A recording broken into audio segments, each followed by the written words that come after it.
하겠습니다. 자금은 크게 R&D 자금과 정책 자금으로 나눠져 있습니다. 이 차이는 R&D 자금은 갚지 않아도 되는 거고요. 정책 자금은 갚아야 되는 자금입니다. 주로 이 R&D 자금에 대해서 설명을 드리도록 하겠습니다. 이 R&D 자금 안 쓰면 좋습니다.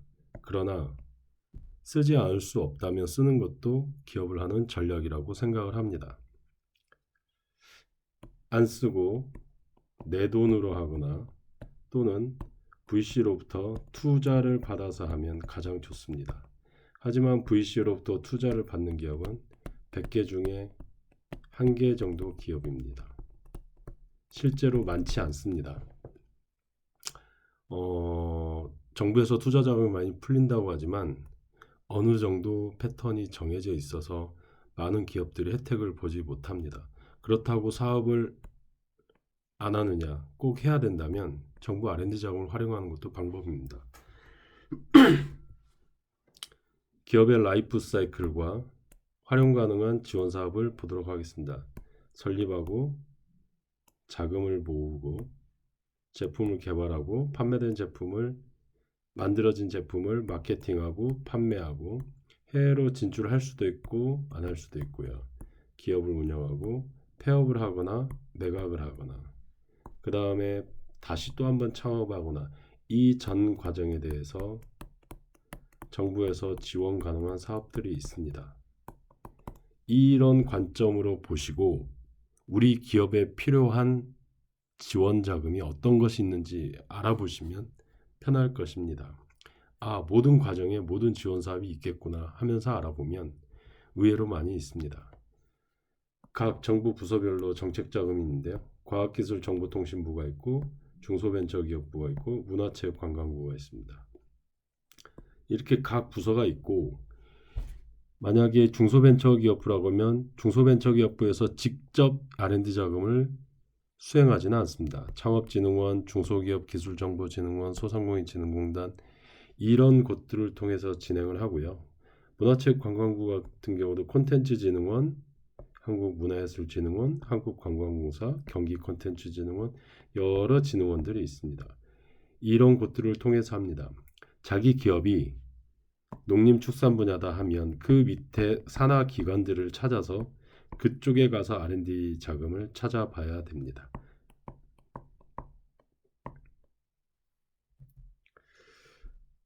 저는 주로 IT, 콘텐츠 비즈니스를 해왔는데요. 저 같은 경우는 중소벤처기업부, 산업통상자원부, 창업진흥원 이런 곳에서 주로 했고 콘진어이나 정보통신산업진흥원, 출판진흥원, 디자인진흥원 이런 것들을 통해서 주로 해왔고 그 다음에 지방자치단체에서도 R&D 자금을 배포하기도 합니다. 또는 지자체와 정부와 조인이 돼서 대학교 산학협력단에서 직접 R&D 자금을 풀기도 합니다. 각종 재단도 있고요. 주로 조그만 벤처기업들은 이 기업마당, K-스타트업, 이지비지. 이지비지는 경기도 관련된 정보들이 많이 올라와 있습니다. 주로 이런 식으로 자기에게 필요한 기관을 산하기관을 찾아보면 부서를 정하고 그 부서 밑에 있는 산하기관들을 홈페이지를 들어가서 여러 곳을 보시면 됩니다. 설립 전부터 저희 나라는 지원 자금이 있습니다. 예비창업자 지원 사업이라고 해서 예비창업 패키지와 생활혁신형 창업 지원 사업이 있습니다. 예비창업 패키지는 사업자를 내지 않은 사람을 대상으로 사업자금을 줍니다. 1년에 2번 정도 진행을 하는데 2월 달이 있고 또 하반기 6월이나 7월 정도에 있는 걸로 알고 있습니다. 지금 2월 달 현재 모집 중이니까 알아보시면 되고요. 전에는 창업 이력이 한 번도 없는 사람만 가능했는데 창업을 한 번 했더라도 폐업을 하고 나서 현재 사업자를 가지고 있지 않으면 지원이 가능하도록 바뀌었습니다. 그리고 생활혁신 창업지원 사업은 소상공인진흥공단에서 있는데요. 이 자금은 사실은 대여를 해주는 작업인데요. 2천만 원 정도 됩니다. 2천만 원 정도 사업하라고 빌려주는데 만약에 이 사업이 실패했다고 하면 갚지 않아도 되는 자금입니다. 정부 자금 중에서 유일하게 대여지만 실패 시 상환 의무가 없는 성공불융자 자금입니다. 그리고 법인을 설립할 때도 법무사 사무실을 통해서 할 수 있지만 온라인 법인 설립 시스템이라는 사이트를 통해서 법인을 설립할 수 있게도 해놨습니다. 우리나라만큼 기업들이 기업하기 좋도록 여러 가지를 많이 배려한 것도 사실 많지가 않습니다. 등기 비용을 절약할 수 있고 법인 설립 과정을 이해할 수가 있습니다. 다음 사무실도 지원을 해주는 곳이 많은데요. 창업보육센터나 코워킹 스페이스가 있습니다. 창업보육센터라고 검색해서 보면 대한민국에 얼마나 많은 창업보육센터가 있는지 알게 될 것이고요. 여러 사람이 같이 모여서 일을 할 수 있는 코워킹 스페이스도 상당히 많이 있습니다. 검색해 보면 다 찾으실 수가 있습니다. 인력 지원 비용도 있고요. 고용 지원, 청년에 대해서 고용을 하게 되면 그 비용을 정부가 또 일부 보전해주고 석사, 박사들 고용해도 그 비용을 일부 지원해줍니다. 그리고 사대보험료도 지원하는 정책이 있고요. 그다음 기업부설연구소를 설립을 할 수도 있습니다.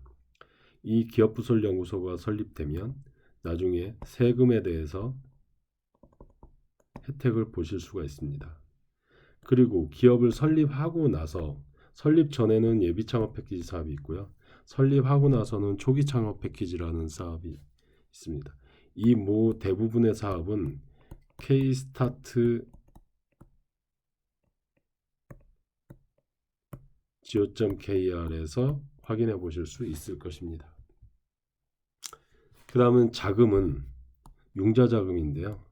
아까 초반에 얘기 드렸던 것처럼 운영자금과 개발자금, 시설자금들을 주로 융자를 받을 수가 있고요.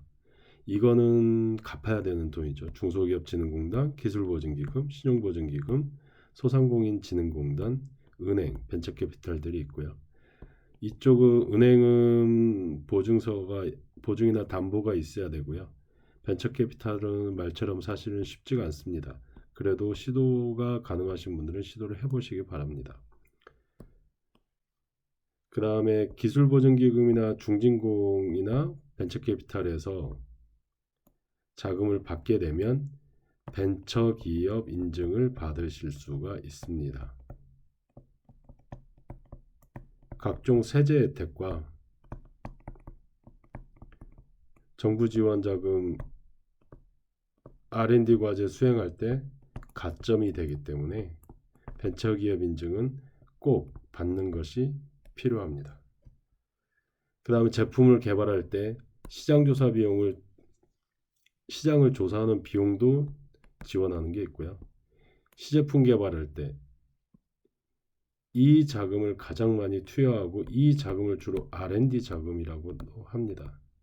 시제품을 개발할 때 이 개발비를 주로 지원하고 요즘은 3D 프린터로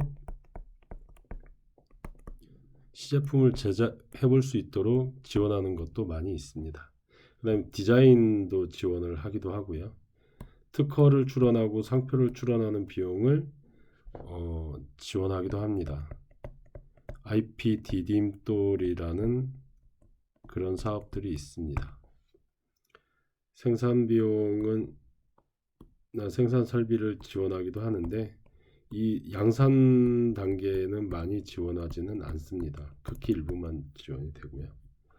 그다음 마케팅 지원 사업도 있습니다. 제품을 만들고 나서 광고를 하는 광고비를 지원하기도 하고 홍보물이나 홍보 영상을 제작하는 것을 지원을 하기도 합니다. 그리고 홈페이지도 만들어주는 걸 지원하고요. 그 다음에 국내 전시회 지원하기도 하고 국외 전시회도 많이 지원을 하기도 합니다. 그리고 시장 개척단이라고 해서 자기가 진출하려는 국가에 대해서 시장 개척단으로 가서 바이어를 발굴하는 발굴할 수 있도록 정부에서 지원을 해주기도 합니다. 홈쇼핑 판매를 지원하기도 하고요. 홍보책자, 홍보기사, 마케팅에 관련한 여러 지원 사업이 있습니다. 아까도 말씀드렸지만 정부 R&D 자금을 바라볼 때는 이 정부 기업의 전생의 라이프 사이클을 보시면 모든 단계마다 다 있다고 생각하고 접근하시면 될 것 같습니다. 그리고 해외 진출을 모두 다 하는 건 아니지만 해외 진출을 하게 되면 사실은 성공하는 기업의 대부분은 수출을 합니다. 그렇기 때문에 수출에 대해서 많은 지원 자금이 있습니다. 수출 바우처 사업이 대표적인 거고요. 지금 제가 얘기하신 거는 구글에 검색해 보시면 대부분 찾으실 수 있습니다. 홍보비, 사무소 설치, 바이어 발굴, 해외 판매 플랫폼, 아마존, 타오바오, 알리바바 이런 곳에 직접 판매할 수 있도록 입점하는 것부터 해서 전부 다 지원하는 거 있습니다. 배송비도 지원을 해주고요. 운영하는 데 있어서 인건비 지원도 있고 전문가, 컨설턴트들을 파견해서 기업이 필요한 분야에 대해서 기술이든지 마케팅이든지 전략이든지 이 분야에 대해서 컨설팅이 들어가기도 합니다. 대부분 경영지도사들이 기업에 파견돼서 컨설팅을 수행해주고는 합니다. 그럼 세무, 기장료 이것도 지원해주는 것이 있습니다. 주로 이것도 K-스타트업 이 홈페이지 가서 확인해 보실 수도 있습니다. 직원들의 교육을 지원하기도 하고요. 중소기업은 급여를 많이 못 주다 보니까 지자체나 정부에서 급여를 매칭해서 적금처럼 목돈을 만들어주는 것도 있습니다. 이거는 아마 중진공에 들어가서 확인해 보실 수 있을 것입니다. 중진공 사이트 가세요. 그 다음에 클라우드 펀딩을 해서 제품을 출시하는 것도 지원을 하기도 하고요. 투자 유치, 인증, 각종 인증도 인증 비용을 만약에 식품기업이다. 해외 수출하려고 할 때 그 국가의 인증이 필요하다. 그러면 이런 인증 비용도 깨알같이 지원해 주는 것이 많습니다. 그리고 사업을 하다가 만약에 잘못됐다. 이 폐업을 정리하는 것도 지원해 주기도 합니다. 소상공인진흥공단 같은 경우는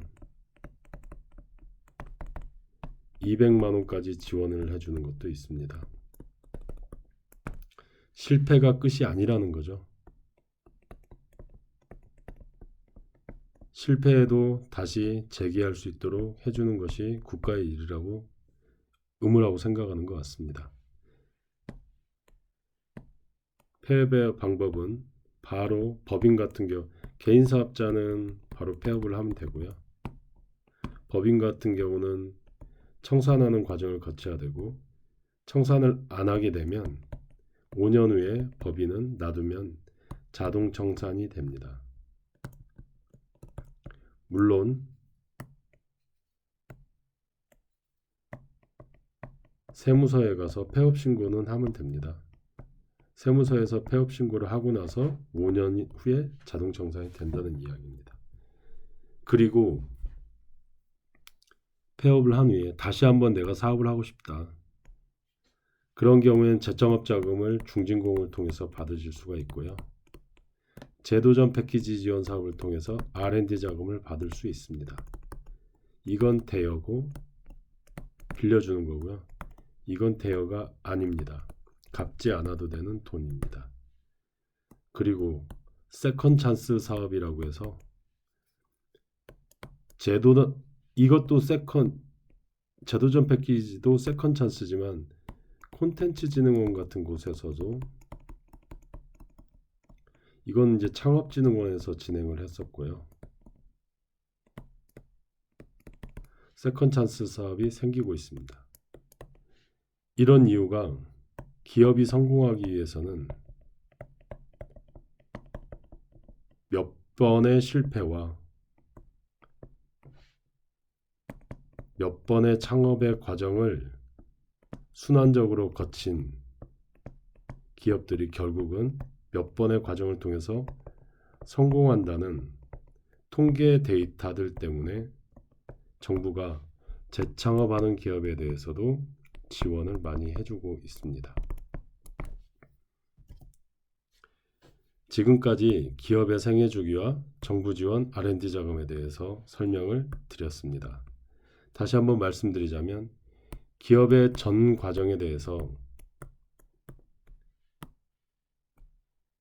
R&D 자금들이 있으니 모든 과정을 진행하실 때마다 필요하시다면 검색을 하거나 관련 사이트들 들어가서 자금들을 찾아보시면 많은 것이 있다 라고 생각하시고 진행을 하시면 될 것 같습니다.